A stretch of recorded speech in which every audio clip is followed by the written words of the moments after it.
आज मैं ऊपर आसमान नीचे, आज मैं आगे जमाना है पीछे। तो बच्चों, તમારા ધોરણ 10 ની રિઝલ્ટની તારીખ ભાઈ રિવીલ થઈ ચૂકી છે। હવે ઘણાના મનમાં ઘોડા દોડી રહ્યા હશે, મારું રિઝલ્ટ સારું આવવાનું છે, એને તો કોઈ ટેન્શન નથી, અને જે પાસ થવાના આરે છે એને ટેન્શન આવી રહ્યું હશે, અને જે અમુક વિદ્યાર્થીઓ તો એવા હશે રિઝલ્ટ બહુ સારું આવવાનું છે, પણ એના મગજમાં ક્યાંક પ્રશ્ન છે, સર મેં રિઝલ્ટ ચેક કરવા ગયો, વેબસાઇટ ક્રેશ થઈ ગઈ તો, બીજો પ્રશ્ન રિઝલ્ટમાં ભૂલ આવી તો, સર મારે 90 માર્કની જગ્યાએ 09 લખાઈને આવ્યા તો, સર મારે 100 માંથી 100 હોય પણ લખાઈને આવ્યા હોય 00 ડબલ મીંડા, તો શું કરીશ? અને હજી નેટવર્ક એરર આ તો રહેવાની છે। તો મારો દોસ્ત, તારે મૂંઝાવાની જરૂર નથી, તારી સાથે પીડબ્લ્યુ ગુજરાતી ફાઉન્ડેશન ચેનલ છે। તારે ફક્ત ને ફક્ત 3 કામ કરવાના છે।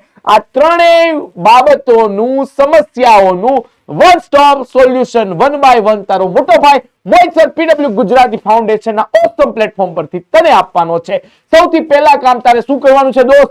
તારે નીચે હોલ ટિકિટનું ફોર્મ સબમિટ કરી દેવાનું છે। તારું રિઝલ્ટ અમે ચેક કરશું, એની જવાબદારી અમારી। એટલે તારો સૌથી મોટો પ્રશ્ન વેબસાઇટ ક્રેશ કરે કે નેટવર્ક પ્રોબ્લેમ આવે, એ જવાબદારી અમારી, કારણ કે આપણે તો અહીંયા ગરબા કરતા કરતા સેલિબ્રેશન કરવાનું છે। અને ભાઈ, જે ભી ટોપર બનવાના છે ને, એની માટે સરપ્રાઈઝ ગિફ્ટ છે। અને મારા દોસ્ત, તે આખું વર્ષ આપણી સાથે રહ્યો છે। ધોરણ 11 સાયન્સમાં ઘણી બધી બેચ, તારા નાના મોટા ભાઈ બહેન કે જે ધોરણ 10 માં આવશે, તો એની માટે ઘણી બધી ઓફર લઈને અમે આવી રહ્યા છીએ। તો આ બધી જ વસ્તુ પોસિબલ બનવાની છે 6 મે ના દિવસે ધોરણ 10 નું રિઝલ્ટ જ્યારે આપણે ચેક કરશું લાઈવ, અને લાઈવમાં જ આપણે ગરબા કરશું અને પછી ઓફલાઈન મીટ કરશું। હવે સૌથી મોટી બાબત, આ ભાઈ એક ગંભીર પ્રશ્ન છે, રિઝલ્ટમાં ભૂલ આવી તો વિદ્યાર્થી મિત્રો, પહેલી વસ્તુ, જો તમને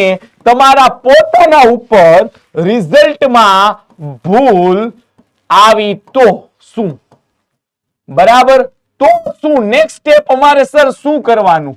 પહેલી વસ્તુ, જો તમે તારા પોતાના ઉપર વિશ્વાસ છે, તે પેપર જે લખ્યું એની પર વિશ્વાસ છે, અને ઘણી વખત ભાઈ ટાઈપિંગ મિસ્ટેક થઈ જાય, 90 ની બદલે 09 લખાઈ જાય, 100 ની બદલે 01 લખાઈ જાય, ઘણાને કૃપા ગુણમાં, હા એવા કેસીસ ઓછા છે કે 11 હોય ને એને 91 થયા હોય, આવા બહુ ઓછા કેસીસ બનશે। હા, પણ જો આવી રીતની ઘટના તારી સાથે બને છે, ઈ સિવાય તારા નામમાં, તારા અટકમાં, તારા પપ્પાના નામમાં ક્યાંક ભૂલ રહી ગઈ છે, તો આ એક થોડો ગંભીર મુદ્દો બને છે।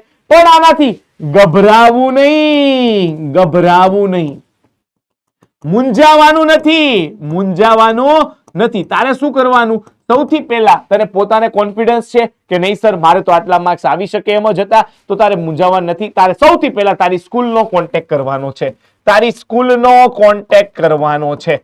શું કરવાનું છે? સ્કૂલનો કોન્ટેક્ટ। તેમજ બીજા જે વિદ્યાર્થી મિત્રો હાલ બેઝિક મેથ્સ લઈને બેઠા છે ને હવે નક્કી કરી રહ્યા છે કે અમારે મેથ્સ લેવું છે, તો એને મૂંઝાવાની જરૂર નથી, તારે સ્ટાન્ડર્ડ મેથ્સની એક્ઝામ આપવાની જરૂર નથી। હા, તારે તારો પરીક્ષામાં આવેલા સ્કોરને ઇમ્પ્રૂવ કરવો હોય ને, તો એની માટે બીજી વાર પૂરક પરીક્ષા આપશે, અને એ પરીક્ષાની માહિતી જોતી તો કોમેન્ટ સેક્શનમાં કોમેન્ટ કર, હા સર આના માટે એક વિડીયો બનાવો, તો તારા માટે વિડીયો બનાવીને હું એનું તને વન સ્ટોપ સોલ્યુશન આપીશ। સર એક વિષયમાં નાપાસ થયા હોય, 2 વિષયમાં નાપાસ થયા હોય, તો શું એની પરીક્ષા આપી શકાય? હા આપી શકાય। 3 વિષયમાં હોય તો આપી શકાય। ગયા વર્ષે તો 4 વિષય સુધીની તે છૂટ આપેલી હતી। આ વર્ષની અપડેટ ભાઈ સાહેબ કંઈક એને પેરેલલ જ છે મારા દોસ્ત। તો તારે સૌથી પહેલા સ્કૂલનો કોન્ટેક્ટ કરવાનો છે, અને સ્કૂલમાંથી ઓનલાઈન એક અરજી કરવાની છે, અને ઓફલાઈન પણ ફોર્મ ભરીને એ ગાંધીનગર બોર્ડ સુધી મોકલાવાનું છે। અને પછી વખત આવીએ ત્યાંથી તારે તારા વાલી સાથે સ્કૂલ તને કહેશે, આગળ ગાઈડ કરશે, છતાં પણ જો તને અપૂરતી માહિતી હોય ને તો કોમેન્ટ કરજે, અમે તારી કોમેન્ટ વાંચીને એનો પરફેક્ટ વન સ્ટોપ સોલ્યુશન આપવાનો પ્રયત્ન કરશું। તો રિઝલ્ટમાં ભૂલ આવી શકે છે, તારે એમાં મૂંઝાવાનું નથી, પેનિક થવાનું નથી, હાય મારું હવે શું થશે, હું તો ફેલ થઈ ગયો, સમાજ સોસાયટી મારા મિત્રો મારી મજાક ઉડાવે છે, ઉડાવવા દે છે। પોતાના પર વિશ્વાસ રાખ, ધીરજ રાખ, તારી ધીરજનું ફળ તને મળી રહેશે।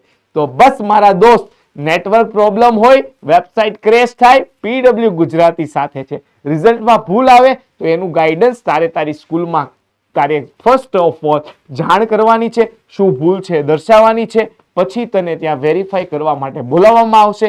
ત્યાં જઈને તને સુધારેલું પરિણામ ટૂંક સમયની અંદર એ લોકો પ્રોવાઈડ કરી દેશે. એ જ રીતે નામ, પપ્પાના નામ, તારી ડેટ ઓફ બર્થ, આવી બાબતની આગળ જતા ધોરણમાં તારું LC, તારું ધોરણ 10 નું રિઝલ્ટ, ઘણા બધા ડોક્યુમેન્ટેશનમાં કામ આવવાનું છે. તો આટલી બાબત ખરાઈ કરવાનું ભૂલતો નહીં. કોમેન્ટ સેક્શનમાં કોમેન્ટ કરી કે હા સર સારું થયું તમે આ અમને કીધું તો અમને ખ્યાલ આવ્યો. તો બસ બચ્ચો આટલી જ વાત હતી. મળીએ છીએ બબલુભાઈ સાથે રિઝલ્ટ સેલિબ્રેશનમાં. તમે રેડી છો ને? હું તો તૈયાર છું. Thank you.